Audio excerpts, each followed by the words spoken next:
Good morning, good afternoon, and good evening, everybody. Thank you for tuning in to another Supatease video. And there was a very thorough interview that just happened with the game director, Ian Hazakostas, and many other members of the WoW community. And quite a lot of actually very important questions were asked and answered in this interview. And it was very hard to find it because it was done over Discord.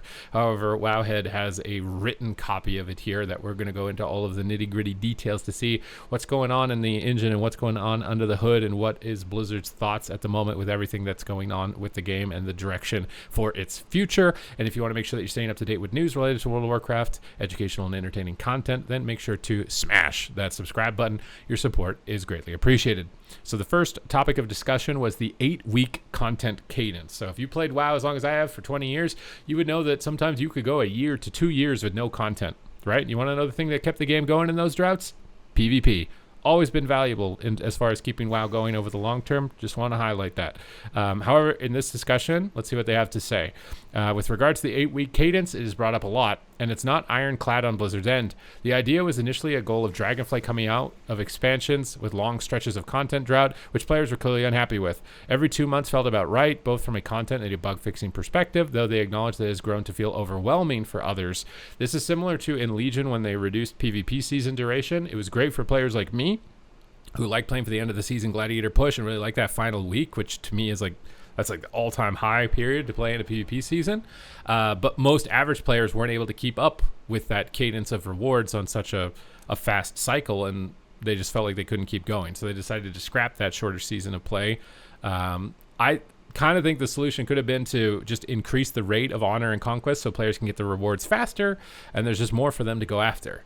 I would have personally have preferred that, but there's a lot of like FOMO, right, that tries to grab everyone's attention every patch. You want to get all the Mythic Plus mounts. You want to get all the raid mounts before they're all gone. You want to get all the PvP stuff before it's all gone. Maybe there's some world content stuff or some remix content or something else, right? Everything is FOMO in the current game, which drives participation. It drives incentive because everybody's like, I got to get this before it's gone. But now you're pulled in 20 different directions and you only have 2 months to get all of it before it's gone.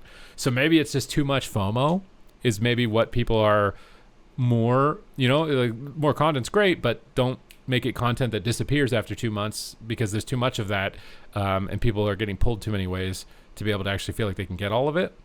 And then when they don't get something, they feel like they're falling behind and there's less purpose for them to continue. That'd just be my thought. They tried staggering content out more during the War Within, which of course players hated on the time gating. So they've tried moving away from much time gating. This is another thing. There's groups of players who they just want to jump in and get everything done ASAP.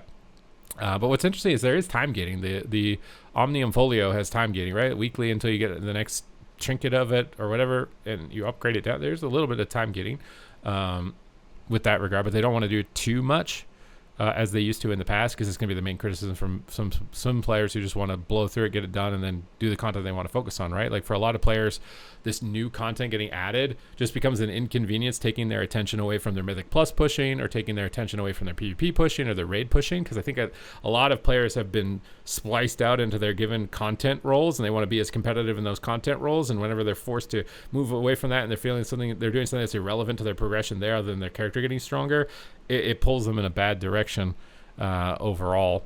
Currently, data supports the idea that this cadence fits the majority of their players best, though. It is a tricky balance between players who always want more and players who are easily overwhelmed. I think the stat that Ian cited in the interview was that 50% of people actually like the current pacing, 25% think it's too slow, and 25% people think it's too fast. So they're obviously going off analytics here, right, to keep this current system, to try and keep it fair and unbiased. And they actually just said that here based on their surveys, that exact point. I think the current content pacing is okay. I think if it's ever an issue, you just accelerate the rewards, right? You just make you get more currency faster or something like that. And then you can pump out more content. In that regard. Now, developer communication. Now, this one has been a big one, right, amongst the PP community, but this will probably be more broad. Communication is sometimes about informing people about what's going on in the game. Other times it's about sharing philosophy, and sometimes it's just about hearing from the passionate people shaping the world. There are hundreds of developers, and it's unfortunate that players tend to only hear from a few select individuals. Blizzard has tried to expose more players to specific artists and developers who create the world, and Ian would love to find out who you want to hear from next. More Q&As are absolutely on the table. I mean, from the PvP community, I think we would really like a PvP Q&A, right? Maybe talking about the World PvP Zone, the new Epic Battleground, and like, were there any lessons learned there, and any possible future iterations for it towards the future, or reward systems and things like that, for sure, right? But I mean, most of these interviews are done with Ian. I only assume that because, one, he's very well media trained, and he's been doing this for a very long time. So like, if you're just someone who works at Blizzard, you might not be media trained. You're on camera, and you know, it could be awkward. You might not want to do it, type of deal. So I'm trying to think of who have we not heard from that would be willing or actually want to step into this type of position, right? Because you get the spotlight on you, right? And not always necessarily a good thing. Unfortunately, sometimes when they try to fix an abusive, there's collateral damage that breaks accessibility tools. They've been trying to invest in meaningful ways of improving the baseline experience that you don't need to download as many add-ons for the sake of accessibility. The one-button rotation, more text-to-speech options, auto-unlock steady flag, ping system improvements, and mouse over voice elements in 12.1. So I think this is the community who have disabilities feeling like they're not being listened to, because the fight to remove add-ons has definitely impacted them significantly. So I think that's probably where this is mostly directed at. But I think also just the raid frame in general in PvP right now, when you have a resto druid, for example, and they have a lot of heal over time effects that occupy a lot of buff slots on the raid frame, or you face an affliction warlock that have a lot of debuffs that occupy frame space, or a death knight or an assassination rogue with diseases and poisons and bleeds, the raid frame becomes unreadable. And I saw them recently implement the retail raid frames into Classic, and Classic players are mad about that because their UI is not operating as the way that they would have previously liked to with these buffs, because you either can't track the important buffs or debuffs, or you can't see the health bar with the current default settings that I have experienced with retail. So I'd like to hear something in regards to that, just because it is actually very significant in those situations. 12.1 is also improving the add-on API in ways that increase security, but also restore functionality for tying sounds to gaining and losing buffs. Gladiator Losa might come back, if that's true. I guess we'll have to see. Guilds and player agency. Guilds are an important aspect of World of Warcraft. There are millions of people out there, and they want to make it easier for players to connect with each other. Ian is very excited about the Discord integration coming in patch 12.1, which starts with chat integration, but they hope it will grow into much more. The goal isn't simply to try to copy what Discord already does for players with its own in-game tool, though, so they'd love to hear what other community features players would like to see. I feel like connection, this is always the biggest issue. Like from a PvP standpoint, the biggest issue is I get from my stream for people is, how do I play threes? How do I go for Gladiator? How do I make a team? Like, they play LFG, which feels like swiping on Tinder, and it's just one and done. And, you know, and there's no actual commitment. There's no actual growth that's necessary in order to, one, get that satisfying experience, but also to be able to get the rewards that are available from those group-oriented pieces of content. I always recommend players go onto the WoW forums and make posts and list their experience, their class, what classes they're looking to play with, what experience they're looking to play with, and times and schedules, and leave it there for people to apply to. I kind of feel like they already kind of have that with the forums. Like, they could have built that into the forums. I don't know if building that into Discord is necessarily much better than what they already have for accomplishing that. Player agency has been a touchstone of Blizzard's design philosophy for the past 5 years or so, giving players the freedom to play the game they want to, such as not requiring them to do specific pieces of content in order to do the thing they actually enjoy. If you're not enjoying it, it won't feel like Blizzard is respecting your time.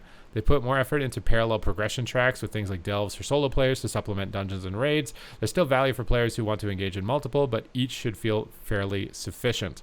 Again, it's kind of path of least resistance, right? A lot of players, they don't mention solo shuffle here, but that was actually a great example of them doing it for PvP. So you didn't have to find teammates. You could just play shuffle or play Battleground Blitz and just get into the content without having to form a group, which I think is the main hindrance for a lot of people, is having the social network, the social capacity, and the time to actually organize things and get into group content. I think is becoming increasingly difficult as the WoW player base ages, and if they're not getting any significant source of young players to compensate for that. So this is kind of just a necessary overtime tweak to that reasoning. I do wonder if it ever gets to the point where they would almost entirely scrap raiding if not enough people actually have the time to be able to build the groups together, and it just becomes much like Diablo, where you can just go into the content with any group size you have, because then at that point you're not limited, and you're not going to spend as much time forming groups. I do wonder if it eventually becomes that or not as time passes. Individual narratives are much harder in a shared world. There's a powerful fantasy in feeling like your choice affects the world around you. But that's extremely hard to do for millions of players simultaneously. They try to add custom text and NPC reactions based on player choices, but at the end of the day, it's a shared world with the same quest bosses and cinematics, so that's a major limiting factor. The developers would love to find ways to build content where individual choices matter, but it's just an inspiration for now. I would have always loved if they implemented some war mode feature where you attack certain bases in older zones of the game and can flip them to Horde or Alliance. Similar to what they did in Hellfire, but again, people only do it if there's a significant incentive and benefit to doing it, like conquest or gear or whatever it is. And as soon as that incentive is gone, usually the participation goes with it. One of the things they've looked to do is make it easier to find and visit each other's homes and add more reasons to do so. They're working on a housing showcase where players can list their homes in a browsing search way. They're releasing pets in 12.1. They want to do mounts and mannequins to show off transmogs in the future. This is telling me that they're aware that the participation is going to go down, and they're trying to figure out ways to not have that happen. They're considering adding profession hooks, but they want to be careful about that in case it feels mandatory. There's a lot of challenges with hunter pets due to the system being warband wide, whereas hunter pets are tied directly to a single quest. So this is interesting to see this. I'm interested to see how this plays out, because I think that the player housing in WoW is the best player housing of any MMO. I played some RuneScape. I tried Final Fantasy. I think the level of customization and what's available to you right now and the features they're adding to it ongoing are the best. Like, it's the pinnacle of player housing of any game, and I'm still worried that its participation is going to go down over time unless they compel you to do it. And it seems like in this post they are a bit wary to do that, because they know for people who don't want to do it, they're going to get upset. But then if you make it trivial, like just go to your house and just don't do anything, just go to your, like, it gets like, what? It just seems trivial at that point, for the sake of just doing it. And then if you use that as a metric to say participation is high, I feel like that's greatly unfair. But I'm very curious to see how it plays out, because I think it is one of the best housing features, but I think it's going to struggle the same as other parts of the game, maybe PvP, where if the incentives aren't there for it relative to other content, that its participation is likely to go down. Changing other reputations to be warband wide is a very manual, painstaking process, and so it would take a lot of time. They're working on improving the workflow here. It's taken longer than they would have hoped, and they're still committed to it. So this is taking up to change reputations to be warbound. So taking retroactive reward structures and then making them modern. There's a balancing act to making class changes that feel impactful and meter moving, but not so large or unexpected that they cause the player to log in and no longer recognize their class. So talking about like community feedback as far as class changes. And I kind of agree with that, like within a patch, not making anything like excessive. And we can see that with the gameplay decisions they're making with the next one. Now this is the big one that I think people are talking a lot about on social media: growing the PvP population. Ian admits that there have been inconsistencies with MMR, and this has been one of the main factors to participation for PvP. I almost guarantee you Shadowlands Season 1 was the highest participation possibly of all time for rated PvP for multiple reasons. One was the pandemic, 2 was because it gave you best in slot PvE gear, and 3 was because it was hyper inflated and you could get a lot of rating really fast. So people were like, oh my god, I'm getting in, I'm succeeding, I'm getting rewards, and I'm getting gear for the raid, and I have time to play because I can't go to work because my work is closed. And after that season, they immediately removed the rewards that were good in PvE. That already struck participation down, because again, that's where the incentive is. And then because the participation went down, MMR is tied to participation, so it meant MMR went down, which meant for the existing players it became harder to get the rewards that they became accustomed to getting in the previous system, which then they became demotivated, and they probably led to them quitting. And then if they quit, then the MMR gets even lower, and now you get to the Shadowlands final season of Shadowlands, and you have the lowest participation probably of all time the game has ever seen. So like that at its core was one of the main reasons that PvP participation tapered off. So I do hope that right now with what they're doing with Midnight is that they maintain MMR at a substantial margin, so people don't quit the game next season when it starts and MMR resets and they're stuck at 1400 when they were finished the season at 2400 or something like that, because it's just going to repeat the same cycle, and that's leading to why it's degrading over time. They think that it's working out pretty well now. I think the current state of MMR is good, but you have to keep it like that. But they could have reacted to concerns much quicker. I'm glad that they're at least admitting this. It's not even just season 2, or they're going to try to in season 2. Okay, that's good. This is what matters. It's like, okay, this is what's going wrong. This is what we're going to do to make it better. This is good. Queue times are also an eternal challenge for most PvP games with multiple roles. Most players want to play DPS, and solo shuffle matches tend to be longer than 2v2 or 3v3, so there's some internal math to work through. So it talks about how to make queue times better. I honestly think coming up with a rated double DPS bracket, like solo shuffle for double DPS, is the solution to that. One is because for people who just want to log in and get a rated PvP experience with no queue, it will be instant all of the time. And then those players will occupy that content, which means for other players who want to play 3v3 will no longer have to deal with them because they're pushed out over there. And you can queue both. So eventually you'll get a 3v3, but in the meantime you'll get some 2v2, and you're actually getting some games without having to mediate any of the LFG processes in the in-between. Obviously, I understand that double DPS would be imbalanced. I still think it would be fun. I think you'd have to no tanks, no healers. It would just be only DPS. And because it would siphon off a large group of DPS who just want to get some gameplay in, log on and play for a little bit after their shift at work, before they got to take care of their kid after school, they get some PvP content, rated participation, still get some players, and it would be a nice middle ground. At a high level, the developers want to serve their PvP community together better, but they also need to grow their PvP community in order to justify it. I mean, there's a lot of people that work on WoW in general that are like BlizzCon champion level players, tournament level players. Like the game literally gave them their careers, and PvP for that matter. And I don't want to believe that they would want it to fail, right? Like want it to fail. They would want to try and have it be as successful as possible. I think a lot of these core issues that at least they're addressing at this top part should hopefully alleviate a significant portion of it. I also think they need to increase the visibility of rewards the same way that they have with renown tracks for raiding and for Mythic Plus, right? When Mythic Plus goes down in participation, here's a reworked renown track. Here's a new mount. PvP, we didn't really see the same level of reaction. WoW has a very passionate core of PvP players, but it made up a much larger percentage of the player base 20 years ago than it does today. I would also debate that the incentives for that content was significantly higher, so it's a bit unfair. If you had the same level of power from the gear available in these modes as you did back then, I think we would have an entirely different story. It's the same thing with what happened to Pet Battles. Pet Battles would have way more people playing it as well. The focus with things like training grounds and etc. is to get new people into PvP. I think that these are great features. I think it's great features for experimenting with new talents, playing in an environment that's low pressure, learning how to press your abilities. I'd really like if they introduced a PvP journal that shows like the mage page and says Ray of Frost, this is their big damage attack. Polymorph, this is a crowd control. You want to interrupt it and be aware when your teammates are in it. It shows up on this part of your frame. Just the same way they have dungeon journals for people to learn the things that are going through their roles. I think that would be a great addition for helping people figure it out, because a lot of people, they're new, they don't know what went wrong, and they feel like, I don't know what went wrong, I don't know what to do, and I'm going to give up. So having some element of in-game system like that would be good. It doesn't even have to be overly complex, just the three most basic things like Ray of Frost, Polymorph, and Ice Block or something. Just three main things that get somebody started so they're aware of what's going on. But it's not going to be a process that happens overnight. While that feels like they may not be doing enough for players already at the high end, growing the overall population will help everyone in the long run. I don't think anyone is disagreeing with that. The game needs a healthy ecosystem from top to bottom. But I think that the things that I am complaining about, even as a top level player, I once used to be a low rated player. I was perma hardstock duelist for like multiple expansions. Would have helped them, right? Like the things that I complain about for the most part would help lower rated players.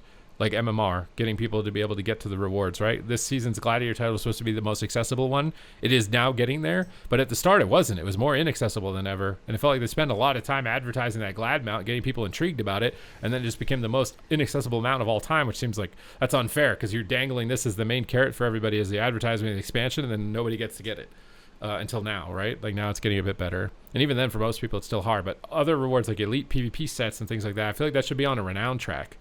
Like, you move a renown track, you've unlocked your elite shoulders, and they just boom, go into your thing. You don't even need to go to a vendor. I feel like the vendor is outdated for elite gear. You should just have a renown track per class or something that moves through and be a bit more modern. PvP is long overdue for some PvP talents updates, which isn't something they'll get to in season 2, but it's on the horizon. I think even just basic number adjustments, right? Like not even necessarily core concept designs or anything that would take a huge amount of time. Just like this ability hits for 5 damage, but I have 100,000 health. That's too low. Make it big. Like that type of stuff. I definitely think would help a lot. Overall, the team is happy with the pacing of PvP rewards. though they'd like to improve visibility. This is good. Definitely visibility is an issue. A renown track to make it more obvious what players will earn and when. Yes. You should be able to open the PvP tab and just be like, okay, I'm at this level of PvP renown, and when I get to this, I'm going to get these. And you can see what it is by control clicking it. As far as effort that goes into earning them, the nature of PvP is rewarding continued success, proving that players can continue to perform at a specific level. They don't want it to be too easy to play for a bit and then park at a level, or come in very late and very quickly jump up to a high level of rewards. That's kind of how the old system was, though, because MMR inflated towards the end, so that was the best time to play, which, to be fair, like, when you're a new player from PvE, you're going to try PvP, it's probably in the second half of the season, because you're dedicated trying to get your raid achievements, trying to get your dungeon achievements, and then now you want to allocate some time to PvP because maybe you're bored of the dungeons, you got everything, you want to try something new. But that's when it's kind of inaccessible, because getting conquest is very painstaking, and there's a lot of invisible ways of doing it efficiently. And if you try to do it the way that traditional way, which is honor gear and then go into rated play, you get smashed by the people who have been playing for the first part of the season, which is mostly everybody, and it's very inaccessible. And the trinket set bonus is a bit invisible. I do like that they put the trinkets on the training mode quests that are tied to it. So if you get in there, you might be able to get those, because that trinket bonus is like a massive thing that you're missing when you convert as a PvE player. And then if you don't have it and you get just absolutely destroyed, it's going to be a very disgruntling experience, probably likely leading to you not sticking around very long. So trying to like ease up that, or maybe even just give people trinkets for free. Like when you join, like, here, we just given you some new trinkets, equip them. You know what I mean? Like, because that not having that bonus, you will be terrible, right? Like, so even if you came in with Mythic Raid gear, now at least you have the trinkets. Plus your Mythic Raid gear, you're going to be in a lot better than not having the trinkets. The trinket bonus is so huge. Most new people don't even know it exists and don't understand. They just think they're bad at the game because there's such a huge gap between having everything and not having everything. So I do hope it sounds good, though. I mean, this level of discussion about it feels like it hasn't happened too much in a public setting. I wasn't even honestly expecting anything from PvP with this interview, given how it was facilitated with Discord, which was new from previous interviews. But overall, I mean, it looks good. I like the changes that they're making also for 12.1 with regards to how CC is going to work, if they make the rewards more visible. I don't think this is something that's going to happen, though, in 12.1. This is probably, maybe at best, we're thinking like next expansion. But at least it's on the horizon, because I think for a lot of people, as far as PvP participation, is like, we just want to know that you have a plan and that these are the improvements that are coming. And so many people would play. Be like, okay, I'm on board. I like that. You got a plan. This is putting us in a positive direction. Issues feel like they're being heard. Great. That's all it is, I think. Obviously, some people are more passionate than others. Collections and remix. Collector's Bounty is certain to return eventually, but it's something they want to use very sparingly. It should feel special and impactful when active, but it comes around too often. They know it would start to feel like it's pointless to farm outside of it, which would be counterproductive overall. When it's around, it should feel tangibly different, which demands that it be rare. So I think they're just talking about the time walking events that went through, or maybe the Legion remix thing in general. If people know that it's on a schedule, they'll just wait to level alts. I mean, I'm already doing that. Like, I've saved all my alt leveling for this period.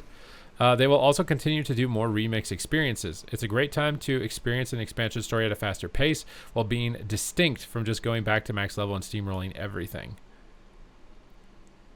Okay, so they are going to do it. It was obviously successful enough. But again, was it successful because of the incentive, or successful because of its merit, right? There was a lot of cool stuff from Remix. But how many people kept playing it after they got all the stuff? It would be something that I would be curious about. When it comes to collecting, they always want to be careful about making it feel like players can never be done. They don't think it's a problem if people are quote-unquote done farming an old instance, which is why they didn't add new housing objects to old Dragon Soul bosses. Players can never be done. I mean, I'm not going to lie. Like, if you want to collect everything in the game, you're never going to be done. There's too much stuff to go after, no? I feel like. Exclusive rewards. There's a fraction of percent of collectibles that are planned to remain exclusive. Mainly things that were originally cited to have limited availability, though it's not something they plan to use much going forward either. There are tons of things that are unobtainable by accident, such as a piece of content that was changed or removed, in which case they're happy to bring them back in some way. Please bring back, like, I'm not going to lie, I feel like PvP on expeditions are low-key underrated. Low-key underrated. I think people didn't do them because you had to have formed a complete group with it to be able to do it. It was less efficient, and everybody just wanted their Azerite power, and they got raiding and other rewards from Arena, so they chose to do that instead of Island Expeditions. But I really would like content that fuses PvE and PvP together in some way, and it's like the easiest thing to recycle. But at the same time, how do you increase its participation? Because I would imagine similarly to something like Brawls, it's like, yeah, they're fun, but what are you going to do past that initial just like it's fun phase thing there? But I feel like Island Expeditions outside of forcing you to do them, especially the PvP version, could have been very fun, and maybe remove some of the like gimmicky one-shot tanks and items and stuff though. Outside of a very short list of things like original challenge mode or Mage Tower appearances, they'd love to hear examples so they can find new ways of making them available again. Do we think elite sets should be available again? Glad mounts should be available again, right? They brought back the quote-unquote glad mounts for Mythic Plus if you get 3,500, I think it is, and you can pick one of the old mounts. Should they do that with elite sets? Because that would be more rewards, more reasons to play. There's a lot of old elite sets I know people would try PvP for the first time to go after. There's a lot of cool-looking ones, right? Like Warrior from WoD Season 1. My God, bro, I'd love to have that set. Is there a way? Should they do it? I'm kind of leaning into maybe they should, just because we need to get people in, man. There's got to be more incentives to play, and if they feel like they can't use item level to drive that incentive, then cosmetics is the only thing we have.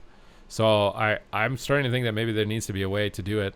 I don't know exactly what the specifics of that should be to be able to do it, but it's interesting that they talk about challenge modes and Mage Tower appearances here too. I would like it. I mean, with challenge mode and Mage Tower, I'd love it if they do a higher res appearance of them, you know, like they did with the classic set or something like that personally. As opposed to bringing back just like the old rehashed existing sets that we saw from this. Profession updates. Primary professions will continue to evolve. In the long run, there should be more approachability and simplicity to at least some of them. The original goal of adding depth and player identity to crafting and Dragonflight was a success, but while depth can be valuable for blacksmithing, rare and coveted pieces of endgame gear, there's a little too much complexity to just picking flowers and making potions to yourself. Secondary professions are overdue for a closer look, and the team is currently discussing improvements of The Last Titan. Archaeology in particular has a great fantasy and lore, but relatively few players were excited by its actual gameplay. They'd love to find a new way of delivering the fantasy of researching and discovering lost civilizations with more fun moment-to-moment gameplay. This is another example of like content. Is it participated for merit or for incentive, right? For reward? Was archaeology clicking the thing and following where the telescope pointed fun? Or was it because you got that cool Scythalid mount, Scorpid guy, possibly from solving your things that you had to solve at the time that I can't remember the name of, right? So WoW is in a weird spot because of those incentive-based models. Some personal remarks from Ian. Everyone loves a good troll patch and raid. Ian is excited for everyone to jump in and see where the story is going to lead next. He's seen players speculate that it's a complete side story, a distraction from our main goal of pursuing Xalatath, but there's more in store. He's also very excited to see everyone again at BlizzCon and share a lot more information about all the things Warcraft at that time. He'd like to thank the players for their passion, taking time to spend talking about Warcraft with us. Everything the development team does is for the players and to make a game that's worthy of the passion for the players who put into it. When asked about the puzzle box of Yogg-Saron, will it ever be opened? Ian said, well, yes, it has been if you play Hearthstone. It just fires off 10 random spells. I thought everybody knew that. I don't even know what this item is. This is an item that came in midnight or something? Maybe it was. I don't know. But, I mean, this breakdown, I assume this interview is probably one of the most extensive interviews they've ever done. I will say that. Like, I must say that there a lot of really important topics across the game were covered in this. This is a really good interview and breakdown. And I do hope that they are successful in their attempts. And I feel like the participation would go up if these things are achieved. I think participation ultimately for anything in the game, if it doesn't have the right incentive, is going to go down. If pet battles gave you the best gear in the game or leveled you the fastest or whatever, it would have higher participation, right? Like, you can just arbitrarily pick any content in the game and decide that it's the highest participation by just flipping the switch on how much of incentive comes out of it. So I think it's a bit unfair. But it seems they're aware of that, aware of those things that are unfair.